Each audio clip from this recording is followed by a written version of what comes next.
എല്ലാവർക്കും നമസ്കാരം. ഞാൻ കഴിഞ്ഞ ദിവസം അലൻ ജോസ് പെരേരയുടെയും അദ്ദേഹത്തിൻ്റെ അച്ഛൻ്റെ ഒരു വീഡിയോ ഉണ്ട്. സത്യം പറഞ്ഞു കഴിഞ്ഞാൽ ചിരിച്ച് മണ്ണ് തപ്പിപ്പോയി. പക്ഷെ ആ വീഡിയോ കണ്ടിട്ടല്ല, അതിൻ്റെ അകത്തൊരു കമൻ്റ് ഉണ്ടായിരുന്നു. ഈ അലൻ ജോസ് പെരേരയുടെ അച്ഛൻ ഈ അലൻ ജോസ് പെരേരനെ പറ്റി എക്സ്പ്ലെയിൻ ചെയ്യുക, പുള്ളിയുടെ പഠിത്തത്തെപ്പറ്റി. My son is a educated. My son studied at English medium. ഇങ്ങനെയൊക്കെ പറയുക.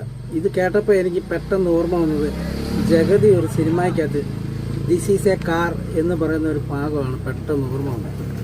ഞാൻ ആ വീഡിയോ കണ്ടിട്ട് അതിൻ്റെ കമൻറ്റ് നോക്കിയപ്പോഴത്തേക്കിന് അതിൻ്റെ അകത്തൊരു കമൻറ്റ് കിടക്കും.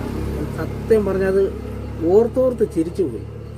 വേറൊന്നുമല്ല, ആ നല്ലൊരു തലയുള്ളവൻ ഈ വീഡിയോയ്ക്ക് അടിയിൽ ഒരു കമൻ്റ് ഇട്ടേക്കുക. ഈ അലൻ ജോസ് പെരേരയുടെയും അച്ഛൻ്റെയും വീഡിയോ കണ്ടിട്ട്, ഇവരുടെ ആ സ്വഭാവ രീതിയും കണ്ടിട്ട് അതിൻ്റെ ഒരുത്തൻ കമൻ്റ് ഇട്ടേക്കുന്നതാണ് DNA 100% മാച്ചിങ് എന്ന്. സത്യം പറഞ്ഞാൽ ഇത് ഞാൻ ഓർത്തോർത്ത് ചിരിച്ചു പോയി. സത്യം പറഞ്ഞു,